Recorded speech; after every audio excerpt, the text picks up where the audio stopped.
Good evening, ladies and gentlemen. Welcome to the one and the only Rumboyz Fantasy Network.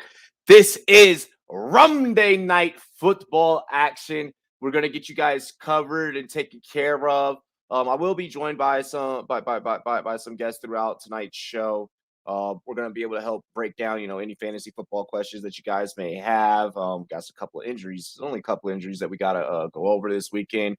From this past weekend. And then we're also going to help you guys break down and handicap tonight's game from a DFS standpoint and beating the book standpoint. But first things first, make sure that you guys, link is in the description. Download the SportsMe app if you have not already. You'll also see the link, being dropped throughout the live chat as the show progresses. So make sure that you guys, head on over to the SportsMe app.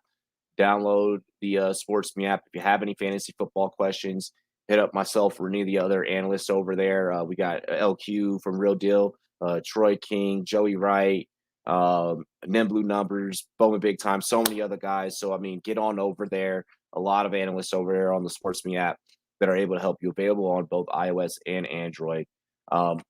Also, this show is brought to you by Monkey Knife Fight and monkeyknifefight.com, available on iOS and Android. Utilize our promo code Rumboyz in all caps whenever you guys sign up for monkeyknifefight.com.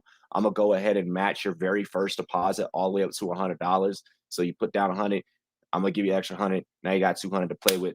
Let's go and chase that money this NFL season. All righty, so let's just get right into today's broadcast. In order to do so, we got to crack open a cold one, right? Cheers to me. Cheers to you, all the rum boys and girls. What it do, dilly dilly. My man's Pat 22. Man, I said, got my Jimmy John sub, blunt, and my twisted tea. Let's go. Hell yes, nice. That's how we do it. Yes. Actually was going to be one of the first things that I dive into. Cleveland Farrell is out tonight. So hopefully if you guys have been, going through smashing the books throughout the day, you're taking Cleveland Farrell not being a piece of that Raiders defense tonight. We're going to touch on that. KM, it's going well, bro. It's going well. How's it going for everybody in the live chat? I hope that everyone's day is good. Yes, Rumday Night it's lit. It's lit. Rumday Night football. What up, E on the mic? And yes, Cleveland Farrell was a late scratch. So first thing that we'll kind of get into is we're gonna go ahead and we're gonna look at this game from the over under and money line perspective first. I'm gonna go ahead, get our DraftKings pulled up here momentarily. Oh, it looks like we have Lamar Jackson to record 300 plus all-purpose yards at odds of plus 130. I don't know if 300 all-purpose yards.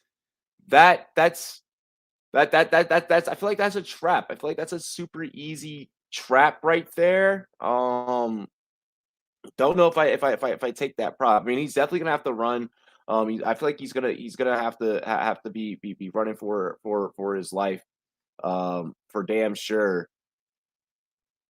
Here we go. There we go.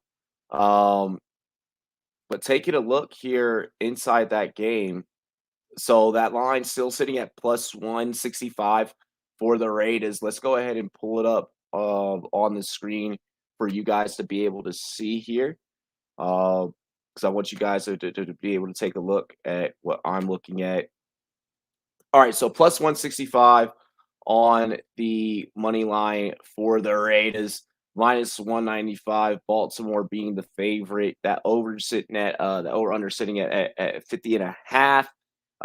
With Vegas thinking that this is going to be about a 3.5 point game. And I could see this being a 3-point game. I could see this going. I could see this being a a 31 to 27 type of game. Maybe 31-28 type of deal. I see this game coming down to the wire. Okay. get it. And while we're watching, the money line wire right now, we're watching the wire right now. Um, Part of me, ever since last night, so when we opened up the books last night, we were sitting at plus 175 odds for Vegas. Um, and now it's kind of it's gone down. It's gone down to 165. I mean, either way, right? If we wanna play Vegas for 25, we're walking out with almost what 1 to 3 odds, walking away with 66 bucks and 25 cents just off of just playing a simple $25. Um, I feel like something in me is telling me that the Raiders are going to pull this off. That the Raiders definitely have this one more so in the bag than what we believe. The Cleveland Farrell being a healthy scratch here it is, almost about an hour before game time, is about the only thing that really has me maybe kind of sort of um swaying away from them. Lamar is quick. Lamar can make plays and he can win this on his legs alone. But I feel like that Baltimore is going to have to come into this game being very one dimensional unless all of a sudden Hollywood Brown decides that he's going to pop off and he's going to go the hell off. But I need to ask you guys in the chat: in what scenario do we see that happening? Is it going to be Mark Andrews that's going to, I think that Mark Andrews possibly has 2 touchdowns for this Ravens offense, or either he has a touchdown and Lamar has one on the ground. Dilly dilly. So this game a lot more difficult to handicap, especially when we look at the amount of inactives. If you guys were on Twitter right up here leading up to the show. I just posted all the inactives. Not only did this team lose Marcus Peters, but Jimmy Smith is also inactive for the Ravens defense. So the Ravens secondary is definitely going to be vulnerable, which is where I feel that Henry Ruggs could really come in and be a difference maker for the Raiders in this matchup. So I think what the way that I feel here, whenever I'm addressing the money line in regards to this game, I'm going with whatever team is the most coming onto the field, the most complete and the most healthy. I feel the Raiders having their all of their playmakers on offense all together, the Ravens being wounded on defense and being wounded on offense. I don't know if that wounded bird flies tonight. I don't I see even if the Ravens do pull out, I see them having a bit of a struggle trying to pull it out. There's also the narrative that Derek Carr finds himself in games that he has no business even being hanging in there and being involved in. I.e., every time that he fucking chooses to play, that they have to play the Chiefs, and they play the Chiefs twice a year. We see it. See, I got Waller also getting a touchdown. So money line on this one, guys. I think that it's just best for us to go to go with the Raiders, to take the underdog here. We're getting 3-1 odds, and I don't think that we're ever going to see that. You're on a Monday night. We're probably not going to see that again, and then the odds are steady moving. So I'm going to go ahead. I'm just going to lock in the Raiders. You know what? I'm gonna just lock them in for 10. Let's play it safe. Let's just not let's we don't have to worry about going big. If you still want to use my example of 25, hey, you're netting 65 bucks. You're bringing home 65. You know, but more action. I'll go 15 on this. I'll go 15 on this. I'll meet in the middle of what I usually play. Um so yeah, so that's the way that we're rocking there on DraftKings on the money line. Um just give me 1 second here. Check the Twitters. Check the Twitters really fast. Sorry, I thought I had a message. Um, but that's the way that I'm rocking on the money line. I think that you guys could possibly could possibly do good with that exact same bet in place. Um, and yeah, I got the Raiders. That's how I'm going. Fucking look at my damn location, DraftKings. Uh-oh. Now we got DraftKings being slow right now. I'm going to just switch over to the app, and I'm going to have to put it in through the app real fast. And then we're going to get in. We're going to go ahead and we're going to get in to some prop action here in just a moment. Mm-mm-mm.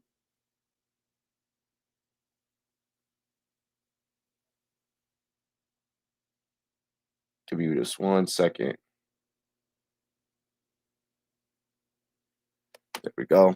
All right, got the DraftKings app now ready to install on my phone since I don't know why it didn't. It's not working here on my laptop. Let's go ahead and head over to Monkey Knife Fight really quick. And as we actually head in here to Monkey Knife Fight, let's go through the chat really fast. 6-9 with my picks this week. Okay. Change your pick to the Raiders. That's what I'm thinking, and I'm really, KJ Wright, Max Crosby, and Yannick Ngakoue are dogs, just straight dogs. That's what I'm saying. I just don't see the Raiders stopping Lamar's legs. That man's a difference maker in this game, but I feel like he's mainly the biggest difference maker for that Ravens team. What do I know? I'm a Titans fan, and hey, it's week one. It's week one. It's week one. Craig, you said I'm around. Did I send you the wrong link? Don't here. I fucking sent my guest the wrong link. Wow, people. Rookie mistake. Rookie mistake, huh? Alrighty, here. We're just gonna invite a guest, copy. And wow, Craig, I apologize. I'm getting you on the show here ever so shortly. While I get Craig, we'll go ahead and I'm gonna get us Monkey Knife Fight loaded up. And actually, before I go on over to the Monkey Knife Fight, here's what I'm gonna do for you guys. Yeah, Titans, y'all got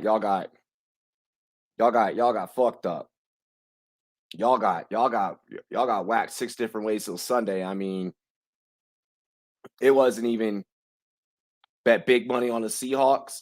I don't know. I don't know. I think that the Titans are gonna come back with the vengeance next week. Like I really do believe that the Titans are gonna come back with the vengeance next week. Me personally. Hang on. God damn it. I hate Twitter. I hate I hate my phone. Phone being stupid. Boom. All right, Craig. I sent the correct link this time.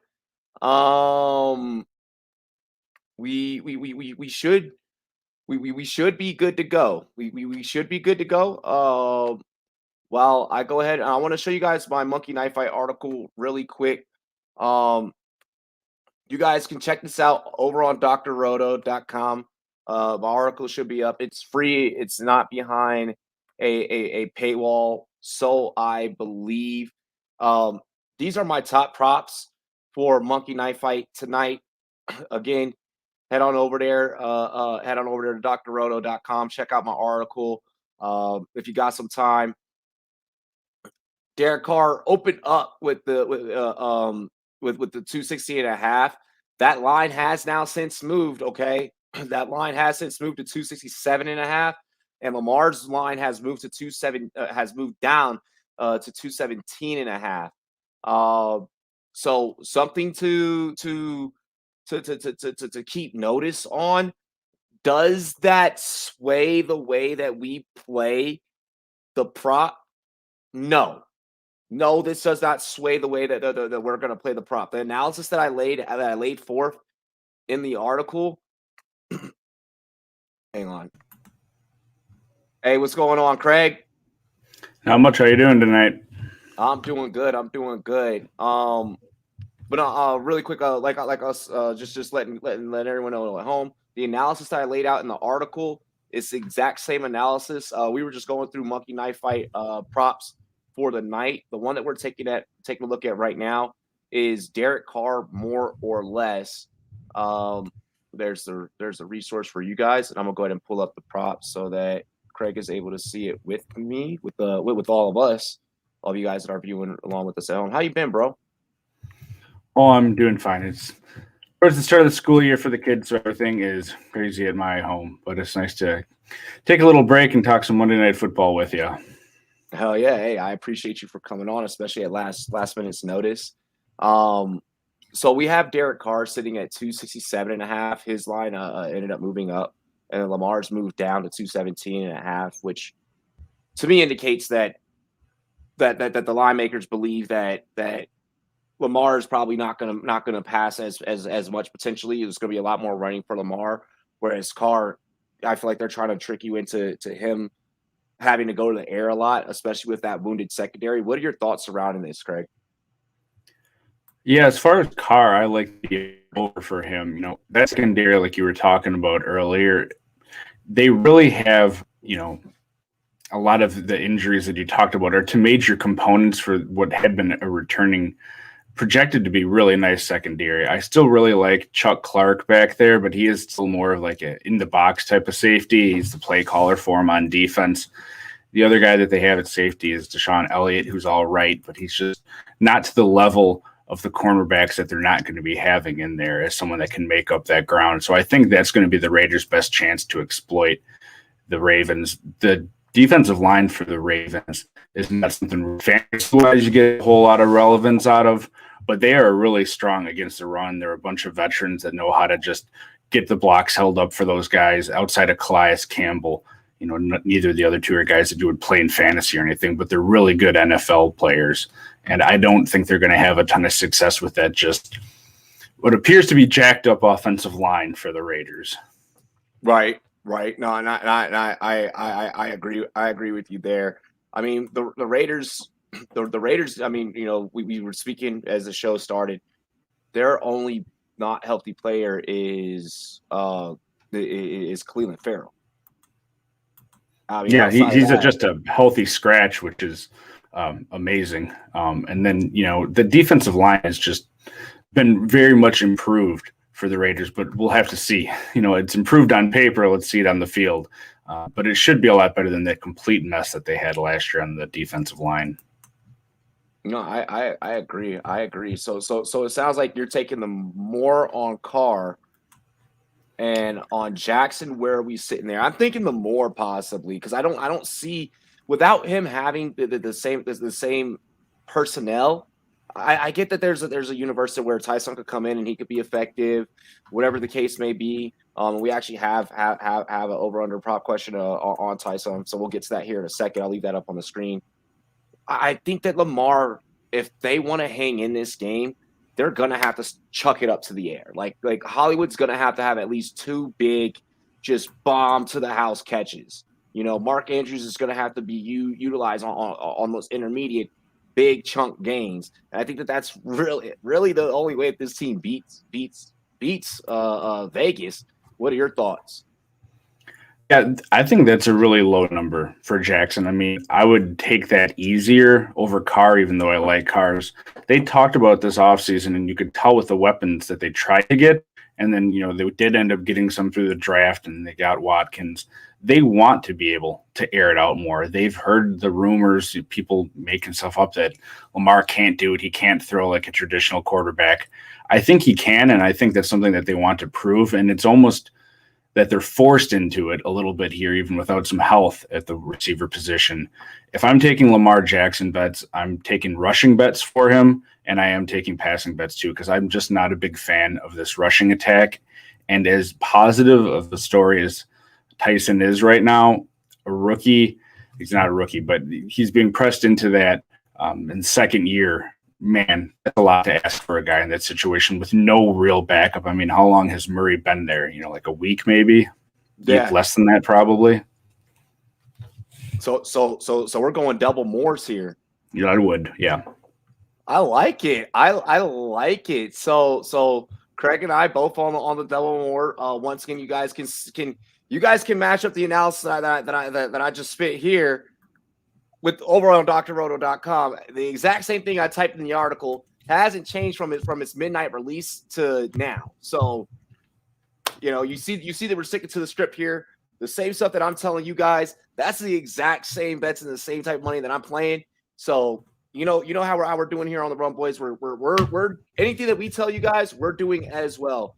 What are you thinking about on rapid fire? Okay, Monkey Knife Fight provides bonuses in favor of usually the more disabled player. I guess we could say the player at a disadvantage. The bonus has since moved up for Lamar to outbeat Derek Carr in passing yards with a bonus of 50 plus, of 50 and a half points, and Mark Andrews with beating out Darren Waller with the receiving bonus of 11 and a half. This one's a little bit tricky. What are your thoughts around this one here on rapid fire? And I'll put it up here on the screen. My initial thought is, if you think the game script, like it seems like a lot of people think is going to be the case, is going to turn into a shootout, I would almost take Lamar there and bank on it's either going to be him running or him passing, and you're not just going to get a lot of other people running the ball. He's just going to have to do it himself. So if you believe that the Raiders are not going to keep it close, then I wouldn't do it. But, if you, to your point with the secondary that the Ravens have, if you think the Raiders are going to be able to attack that, put up points to either lead the Ravens at some point or keep pace with them, I would go with Jackson. Okay, yeah, I've been thinking I'm because of the bonus and that bonus being at plus 50. Last night when this action had opened, it was a 10-point differential in favor of Lamar with the bonus at 40 and a half. Seeing that 50 is just like you're not number. Yeah. We've all played Mario. I'm not gonna not go and get that extra 2x multiplier coin. It's kind of one of those things where that's a multiplier right there. So I'd smash, all the 50, the 50 and a half in favor, right? And I think that it's going to be a tight end shootout between these two. So I think I want to side with Andrews as well. Yeah. If you're playing either one of them, go for it. I mean, Andrews has been his, safety valve, the guy that he has trusted, for a few years here, and he's not going to have some of the weapons that we thought that he might have, like Bateman, that would sort of play that role too with the kind of receiver that he is. He's still going to have explosive Marquise Brown, and is Sammy Watkins going to do it for like 3 years in a row now as being the week one crazy wide receiver that goes off and then doesn't show up again? I wouldn't bet against it. I'm not going to tell you it can't happen at this point because we've seen it from him. And I think this is an offense that wants, like I said, to open up and prove to the NFL, you can't just stop the run on us. I like it. Okay. I like the analysis so far. So I think that's all that I would want to really, really break down with this game. We got who are you going with to win this one? First off, on the money line, I went with the Raiders. With the line that you had as far as how much money you can make off it, I think it's going to be a close enough game that if you're betting one side or the other, I would take the Raiders money line because I don't think they win, but I think it's close enough proposition that they have the tools that if Carr is a really precise passer.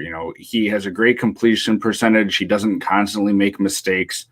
People like to give him crap. He's just not exciting, for fantasy football and when you see him on the field. But he's got some really nice weapons that can be exciting. We already know about Waller. The two rookies from last year, I think, are going to be improving because it sounds like, hey, they're both healthy. They both want to go out there and be putting the foot forward, and we're doing that in camp.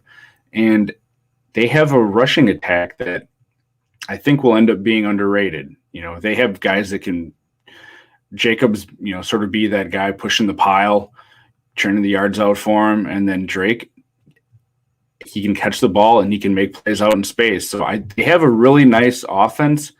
I just have questions about that offensive line. And if it does lead to problems for them, I think that just means they have to pass more. So if I was betting it, I would take the Raiders like you did. Hell yeah. You made me feel so good about my picks today. like I was honestly waiting for this moment all day. Like even when I put it out on Twitter, I was like, guys, like what are we thinking here today? Like what's the thought process, the general consensus around the community? And I couldn't really get a good pulse. Like, I couldn't get a good pulse, and I went to bed last night, and I'm looking through and I'm looking at the books and everything, and I see it sitting at plus 175. And I'm like, that's too good to be true. Like, you're not going to give me those odds, but I'm like, well, you would give me those odds because it's week 1. Yeah.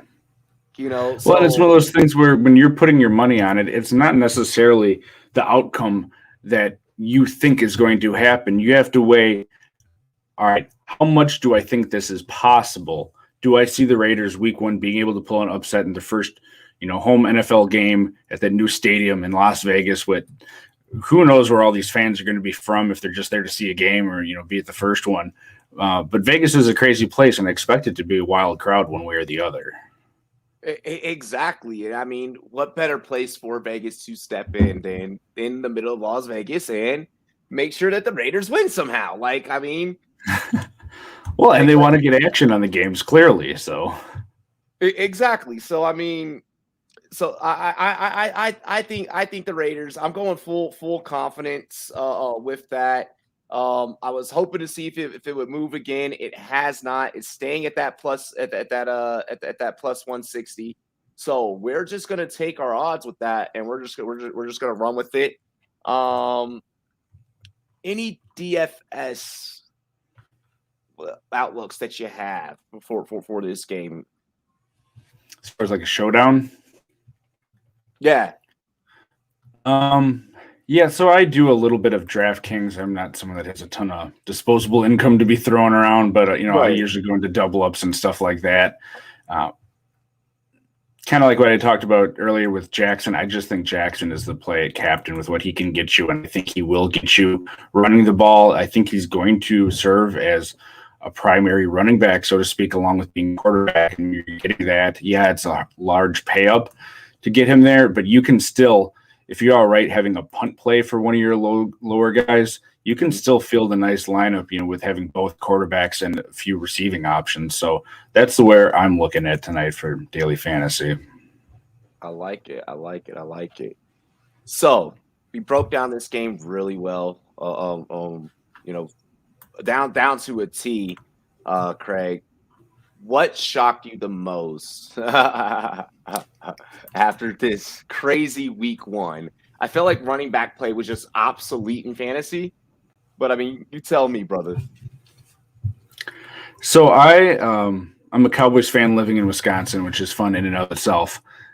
Born and raised in Wisconsin and been a Cowboys fan for as long as I can remember, and no one in my family is, so they think it was just an act of rebellion against my family that loves the Packers.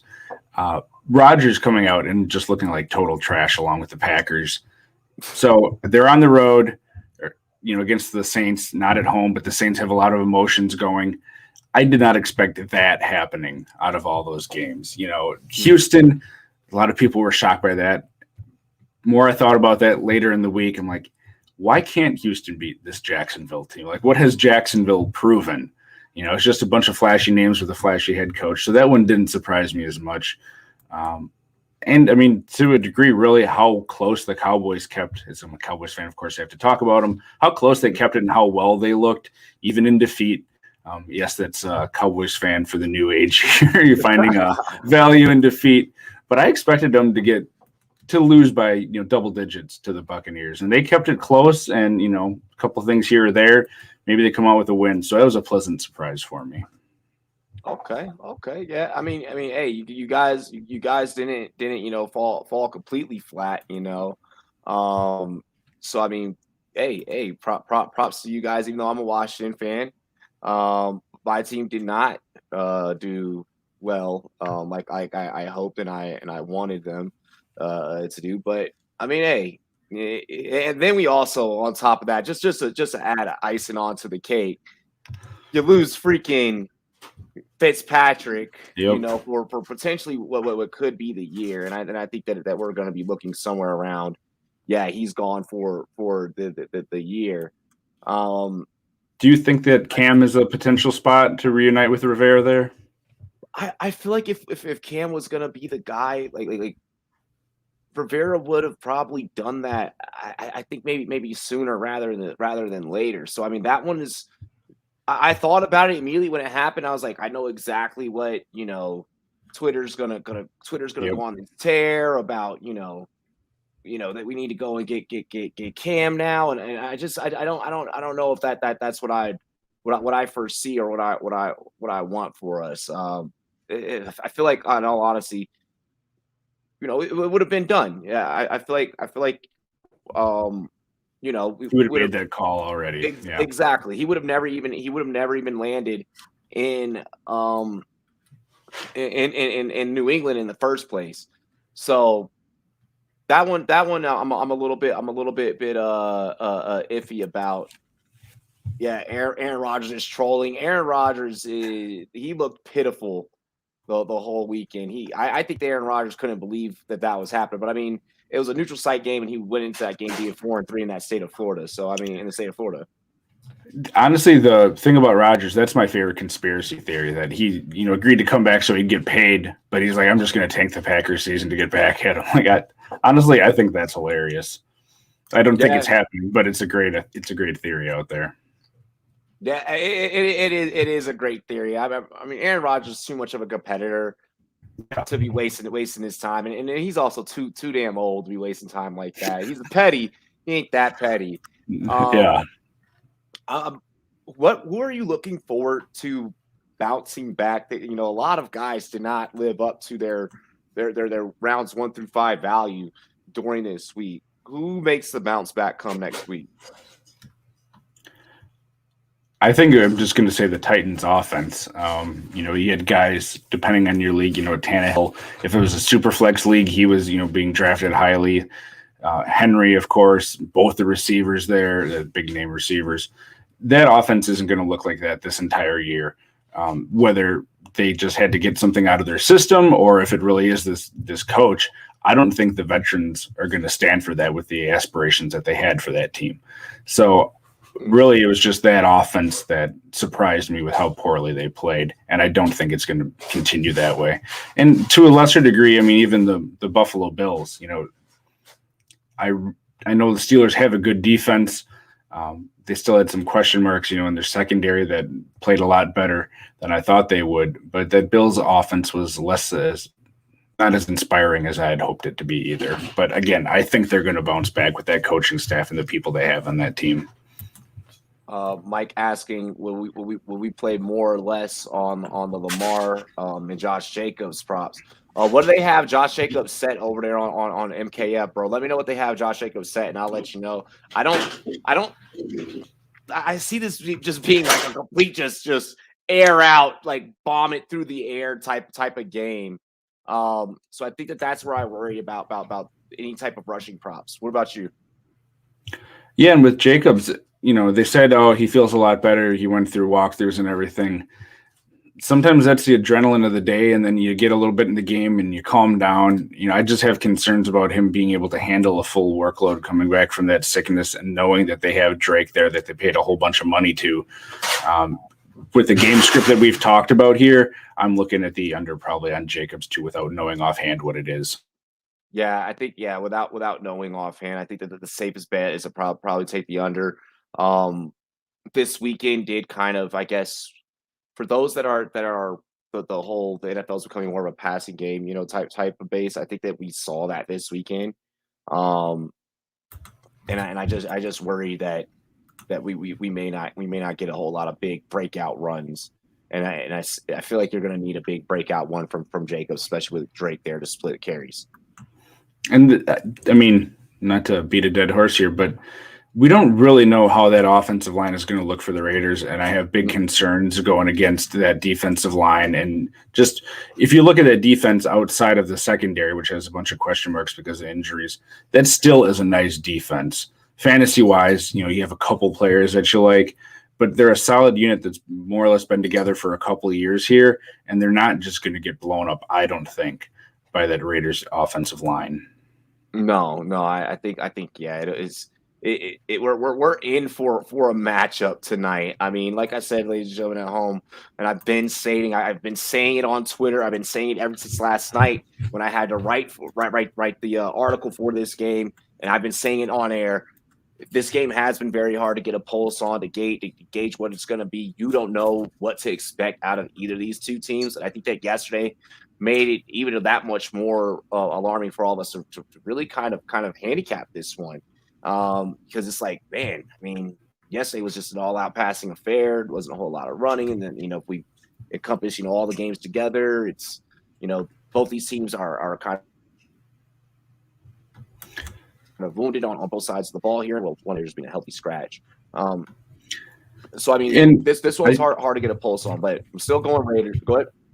I just think part of the problem with people just having a pulse on everything right now is that yesterday was so weird on a number of fronts with how games went, just contrary to what everyone thought they knew, that I think you're seeing some of that transfer over. I mean, even the Bears, they had that game pretty close for a while and showed a little bit more than I think a lot of people thought they would. I was seeing a lot of people thinking it was going to be a Rams blowout.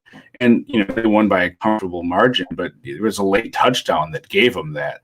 So, man, it was just a weird week, and we say it every year not to overreact to week one. Week one's always weird, but then we're having these same conversations every year, just sort of looking at the screens like, man, what happened with this and that? And can guess ourselves when we probably should on most of this. Yeah, and I have a feeling we could be saying that tonight. Someone in the chat had mentioned they need Ruggs and Waller to go off tonight. I am in complete and total agreement with that. I went with Mark Andrews as my I went with Mark Andrews as my king in tonight's game. I just think that Jackson's gonna have to pepper him, gonna have to keep him involved in the game if he wants to keep his team competitive. So I put Andrews as the king just to see how that plays out for me. A little risky to get the biscuit. Just did a dollar showdown on that one, but I went Andrews, Hollywood Brown, Lamar, Hunter Renfrow, Henry Ruggs, and Tyson Williams.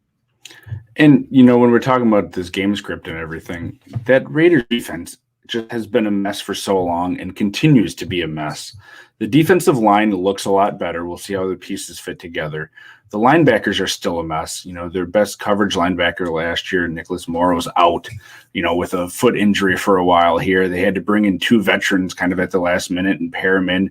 And KJ Wright, who I like a lot, but has been there, for a week, and he's still fitting in with the teammates. He knows the system from playing with Gus Bradley, but you have four potential linebackers. None of them are amazing at this point. And then that secondary has been a mess for damn near a decade with, they keep spending high draft picks on guys that just don't pan out back there. So I don't really know unless they're going to try to use Trevon Moehrig as a guy to shadow Andrews. We'll have to see. He has the athleticism to do it, but he's also a rookie. And, Andrews is a productive guy that knows what Lamar likes. And I do think he's going to have a good game. Hell yeah. So let's see. Anything else that you feel like we should touch on before wrapping up here? We do have about 15, 20-ish minutes before game time. We're going to go ahead and, get signing off. Anything else you feel like we definitely need to touch on for everyone at home listening? No, just sit back and enjoy it. Hopefully we're going to get a high-scoring affair like we think. And if you guys need fantasy points, I think you're going to be in luck and be having some fun tonight. And if you're hoping for a low-scoring game, I don't think it's in the cards, but hey, we've all been wrong before. Exactly. Hey, any given Sunday, right? In this case, any given Monday. So definitely something to look out for. Let's see. What about Waller, 74.5, and Andrews, 63.5? More on both probably. Both are probably going to. I have a problem that it's just going to be a tight end battle back and forth. Like, don't be surprised if not many receivers get a whole lot of targets. Like I think that both these tight ends are going to eat, but that's just also me probably being superly optimistic. And I guess Morgan is going to be playing free safety. He will not shadow a tight end. He should be playing deep. No, well, there you go. Then that's even better for Andrews, I think. Yeah, that's even better. Just a debrief really quick on MKF. We went through. We said more and more on more. Go ahead. What are you about to say, Craig? Yeah, I was just saying, the other thing that you're talking about these totals and all that, both of these teams have really exploded home run threats. that can just go off at any moment, you know, in Ruggs and Brown. And we've seen him do it last year, both of them. So when you keep that in mind, when you're thinking about these totals and these team scores and these props, you know, there was, I forget what it was, but some plays had, you know, like total yards for Henry Ruggs in the game was like 40 or something like that. Like, man, he can get that in one play, like, you know, that. And you're talking over 4 quarters. Like some of these, you know, look around, up around, stick to what you know. And hey, if you think it's going to be high scoring, lean that way. Absolutely. Absolutely. I love that as a great sign off, you know, kind of point, like, stick to what you know. Let's see. We're rocking Raiders money line. We went more on both passing props for Carr and Jackson over on Monkey Knife Fight. We went with both players with the bonuses that attached to them for rapid fire on Monkey Knife Fight, be it Lamar and Andrews. And yeah, I mean, hopefully, you know, if you guys see any, you know, kind of easy stuff out there, Lamar Jackson to record 300 all-purpose yards or something like that, and you want to go ahead and kind of get in on that type of stuff, feel free to do so. And yeah, I mean, other than that, Craig, where can they find you, find your work, all that good stuff? Hey, if you know me, you probably know me from Twitter, posting GIFs and all sorts of goofy stuff to try to have fun and keep it light with fantasy football, because it is a game and we should be having fun on top of trying to make some money and beat our friends. But you can find most of my stuff, again, anything written or videos I do regularly is over at rotoheat.com, and then Be Tipster, where just go over the weekly stuff leading up into, you know, sort of waivers and that stuff. So mainly IDP. Of course, I play offense and all that, but we have other people to write the offense while I try to focus on the defense. Hey, I love it. And you brought some fire takes this night's pregame show. I appreciate you for having me, or for jumping on. I'm sorry. I appreciate you for having me. It's always fun to be on with you. Holy shit. But yeah, appreciate you coming on the show. Ladies and gentlemen, we'll be back. I'll be back in the next 15 minutes or so to break down play-by-play as this game goes on. I'll see you guys in the live chat then. You guys can follow me on Twitter at Rumboyz Robbie. Rumboyz spelled a Z, N-E-T, everywhere else, and also catch my Monday Night Football articles every night, or every single day, that is, every morning, over on drroto.com. Cheers to me. Cheers to you. All the Rumboyz and girls, what it do. Dilly dilly. We appreciate you. Peace. Holy shit.